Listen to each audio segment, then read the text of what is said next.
ये कहानी एक ऐसी लड़की की है जो अपना खाता खुलवाने के लिए अलग अलग तरह के नुस्खे आजमाती है, पर बेचारी का सूखा कुआं गीला नहीं हो पाता। क्या ये लड़की अपनी बुलबुल का स्वाद किसी लड़के को दे पाएगी या नहीं, देखेंगे इस रोमांटिक मूवी में जिसका नाम है नोट अंडर टीन। मूवी की शुरुआत में हम जेनी नाम की एक हसीन लड़की को देखते हैं जो अपने रूम में बैठकर पुराने टीवी में एक रोमांटिक मूवी देख रही थी। मूवी देखते हुए जेनी के अंदर गपागप करने की इच्छा जागने लगती है, जिससे वो अपनी प्यास बुझाने के लिए बाबा बंगाली का दिया हुआ हथियार निकालती है और उसे अपनी बुलबुल में डालने लगती है। जेनी अपनी बुलबुल को खुश कर ही रही थी कि तभी उसके डेड रूम के अंदर आ जाते हैं जो जेनी को हैप्पी बर्थडे विश करने आए थे। लेकिन बाबा बंगाली का हथियार अभी भी जेनी की गुफा में ही था। तभी रूम में जेनी के दादा दादी और चर्च के फादर भी आ जाते हैं, लेकिन जेनी उस हथियार को अपनी बुलबुल से सबके सामने बाहर नहीं निकाल सकती थी। अब गली के कुछ बच्चे भी जेनी को बर्थडे विश करने आए थे। उनके साथ जेनी का डॉग भी अंदर आ गया था। वो डॉग जब जेनी के ऊपर से कंबल हटाता है तो बाबा बंगाली का हथियार जेनी की बुलबुल से निकलकर सीधे केक पर जा गिरता है। ये देखकर सभी लोग हैरान होते हैं, जिसके बाद जेनी और उसके भाई को उनके डेट स्कूल छोड़ने के लिए जाते हैं, जहाँ रास्ते में जेनी का भाई जेनी से कहता है कि अब तुम बड़ी हो चुकी हो, इसलिए पहले तुम्हें बॉयफ्रेंड बना लेना चाहिए। पर जेनी इन सब बातों पर ध्यान नहीं देती थी, वो सिर्फ पढ़ाई पर फोकस किया करती थी, इसलिए सभी जेनी को चोमू समझते थे। फिर जेनी के डैड उन्हें स्कूल में छोड़कर चले जाते हैं। इसके बाद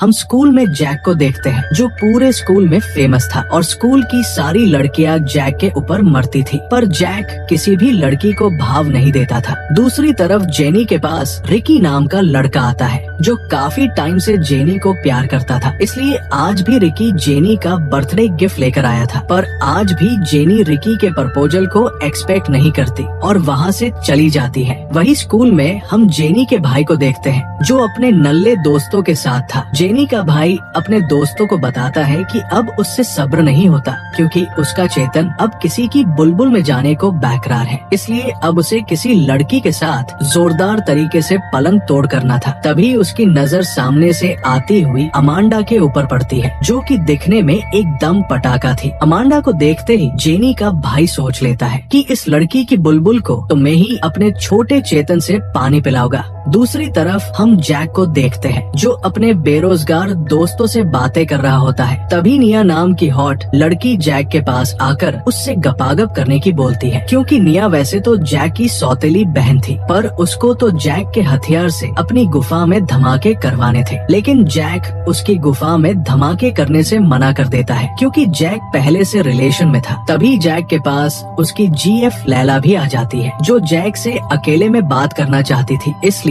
वो जैक को कोने में लेकर जाती है जहां लैला जैक को बताती है कि मैं अब तुमसे ब्रेकअप करना चाहती हूँ क्योंकि तुम्हारे पप्पू से मेरी बुलबुल को कुछ फर्क नहीं पड़ता और मुझे मजा भी नहीं आता। ये सुनकर जैक को बहुत बुरा लगता है जब जैक लैला के दूसरे बॉयफ्रेंड को देखता है जो कि दिखने में एकदम चोमू था, इसलिए जैक लैला को समझाता है, पर लैला को तो बस मोटा चेतन ही चाहिए था, इसलिए वो जैक की बात नहीं सुनती। इसके बाद हम जेनी को देखते हैं जो ड्राइंग रूम में बहुत मेहनत करके अपनी ड्राइंग बना रही होती है और बड़े परिश्रम के बाद वो अपनी सुंदर पेंटिंग को अंजाम दे देती है। उधर जैक अपने दोस्तों के साथ क्लास खत्म करके जब बाहर आता है तो देखता है कि लैला अपने नए बीएफ के साथ लिपटा लिपटी कर रहे थे। ये देखकर जैक को बहुत बुरा लगता है। तभी जैक का दोस्त उसे बोलता है कि लैला बहुत खूबसूरत है और इस बार भी स्कूल की प्रोम क्वीन वही बनेगी। तो जैक अपने दोस्तों से कहता है कि लैला इतनी भी खास नहीं है क्योंकि ये सब मेकअप का कमाल है, अगर उसके चेहरे से मेकअप हटा दो तो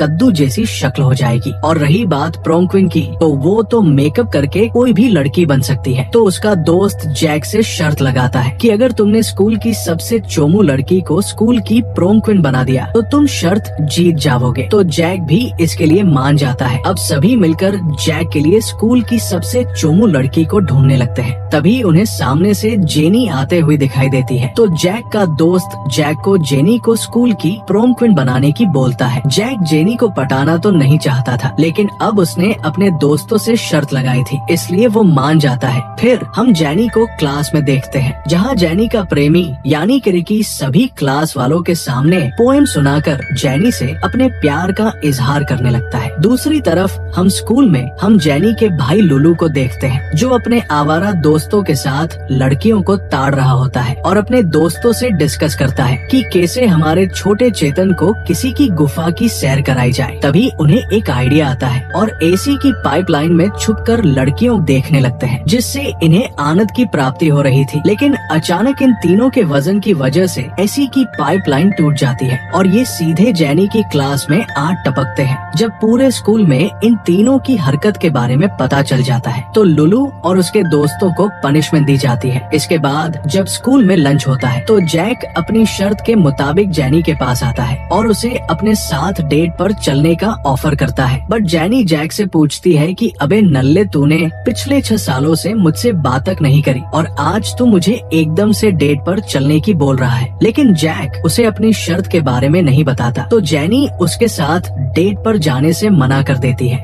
इसके बाद हम देखते हैं कि कुछ लड़के ग्राउंड में फुटबॉल खेल रहे होते हैं, लेकिन जैक सबसे अलग अकेले में बैठा हुआ कुछ सोच रहा था कि वो भी पहले फुटबॉल मैच खेला करता था, पर जैक की हरकतों की वजह से मैच में एक आदमी की जान चली गई थी, इसलिए जैक को मैच से बाहर निकाल दिया था। वही रात को हम जैनी को देखते हैं जो जैक के बारे में सोच रही थी। तो जैनी के पास उसके डेड आते हैं। जेनी जब अपने डेड को जैक के बारे में बताती है तो उसके डेड जेनी को समझाते हैं कि जेनी बच्चा, तुम अब बड़ी हो चुकी हो और तुम्हारी बुलबुल भी काफी गुलाबी, और हमने देखा है तुम किस तरह अपनी बुलबुल को शांत करती हो, इसलिए तुम्हें जैक के साथ डेट पर जाना चाहिए। उधर जैक भी अपने घर अपनी बहन निया के पास जाता है और निया से कहता है कि तुम्हें मेरी हेल्प करनी होगी जेनी को पटाने में, ताकि मैं उसे स्कूल की प्रोम क्वीन बना सकूं। तो निया जैक को कुछ आइडिया बताती है जिससे वो जेनी को इम्प्रेस कर सके, लेकिन निया भी इसके बदले जैक से अपनी बुलबुल को गीला करने की बोलती है। जैक निया को समझाता है कि तुम मेरी बहन हो, इसलिए मैं ऐसा नहीं कर सकता। तो निया बोलती है, मुझे इससे कोई फर्क नहीं पड़ता, मुझे तो बस अपनी गुफा में धमाके करवाने हैं। लेकिन जैक निया को खुश किए बिना ही वहाँ से चला जाता है। अगले दिन हम स्कूल में देखते हैं कि कुछ लड़के जेनी के भाई लुलू की धुलाई कर रहे होते हैं। तो जैक आकर लुलू को उन लड़कों से बचाता है, पर लुलू जैक को ही मुक्का मार देता है। तो जैक भी गुस्से में लुलू को धोने लगता है, जिससे जेनी उसे ऐसा करते हुए देख लेती है। मतलब कि भाई को बचाने वाला आइडिया तो फेल हो चुका था। इसलिए जेनी जब पार्क में सबके साथ पेंटिंग बना रही होती है तो जैक वहाँ आकर उड़ उड़ दबंग दबंग गाना गाने लगता है, पर जैक गाने में बोल देता है कि जेनी के हाथ में गन गन। ये सुनकर सभी लोग वहाँ से डरकर भाग गए थे और पुलिस वाले वहाँ आकर जेनी को दबोच लेती है। मतलब ये आइडिया भी फ्लॉप हो गया था। फिर जैक जेनी को छुड़वाकर अपने घर डिनर के लिए लेकर जाता है, जहाँ जैक जेनी को थोड़ी देर रुकने की बोल कर जाता है। जब जैक वापस आता है तो वो बिना कपड़ों के था, यानी कि जैक अपने छोटे चेतन को दिखाकर जेनी को इम्प्रेस करना चाहता था। बट जेनी को जैक का हथियार पसंद नहीं आता और वो वहाँ से चली जाती है। अगले दिन जैक निया को लेकर जेनी के घर जाता है, क्योंकि जैक जेनी को एक पार्टी में ले जाना चाहता था और निया जेनी को पार्टी में जाने लायक अच्छे कपड़े पहनाकर तैयार कर सके। और थोड़ी देर बाद निया जेनी को एक दम पटाखा बना देती है। जेनी को देखकर तो जैक का छोटा चेतन सलामी देने लगता है, जिसके बाद जैक, निया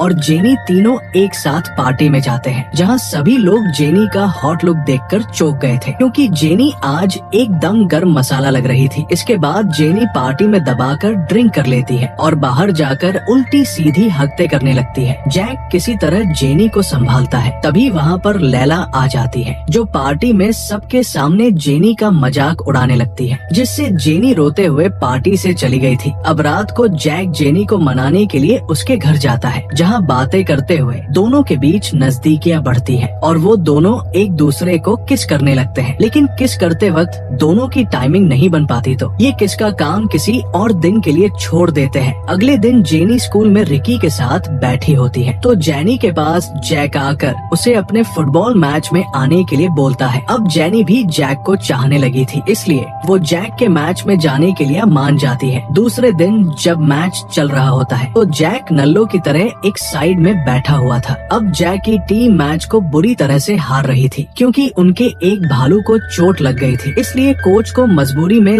जैक को मैच खेलने के लिए भेजना पड़ता है। जब जैक मैच खेलने जाता है तो जैक फिर से बॉल को सही पास नहीं कर पाता, इसलिए वो फिर से मैच हार जाते हैं। अब मैच खत्म होने के बाद बाद मुंह बिगाड़ कर जैक बाहर आता है तो जेनी भी उसके पीछे आ जाती है और जैक को समझाने लगती है कि एक गेम ही तो हारे हो और वैसे भी गेम में तो हार जीत चलती रहती है, इसलिए तुम ज्यादा परेशान मत हो।